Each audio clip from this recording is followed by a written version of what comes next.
Zelensky's desperation, sabotage, false flags, and the shadow over the Trump-Putin peace summit. The war in Ukraine is no longer teetering on the edge. It's sliding into a grim inevitability. The once confident promises of victory from Kiev have withered into hollow rhetoric. Ukraine's forces are exhausted, its ammunition dwindling, morale in freefall.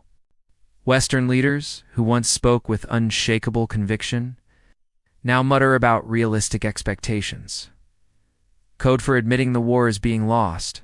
Battlefield momentum has shifted, and everyone can see it. And now something darker is brewing. Russia's Ministry of Defense claims Ukrainian forces are preparing a false flag attack, a calculated act of provocation timed to derail the looming Trump-Putin peace talks. If true, it's the kind of move that could blow apart fragile diplomacy and drag the war into an even deadlier chapter. Donald Trump, positioned to influence America's foreign policy more than any figure in recent memory, has signaled that peace is possible and necessary. He's spoken plainly about the futility of an endless war in Ukraine, refusing to swallow the fantasy that more weapons and cash will reverse the tide.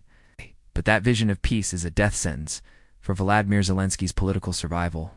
For Zelensky, ending the war on Russia's terms would mean the collapse of his carefully crafted narrative, the erosion of his support in the West, and the rise of rivals ready to brand him the man who lost Ukraine.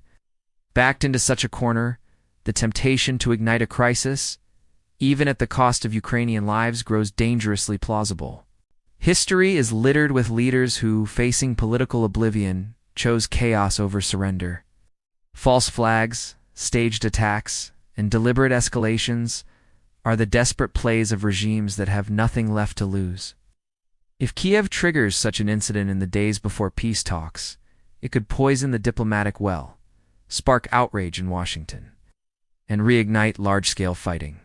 Trump has already taken political risks to challenge the war hawks and the military-industrial establishment that thrives on perpetual conflict.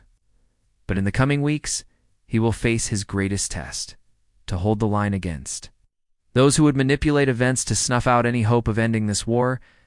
Peace may be closer than it has been in years. But if Zelensky's alleged plan is real, we may be about to watch it slip through our fingers, buried beneath one last desperate act from a leader staring into the abyss.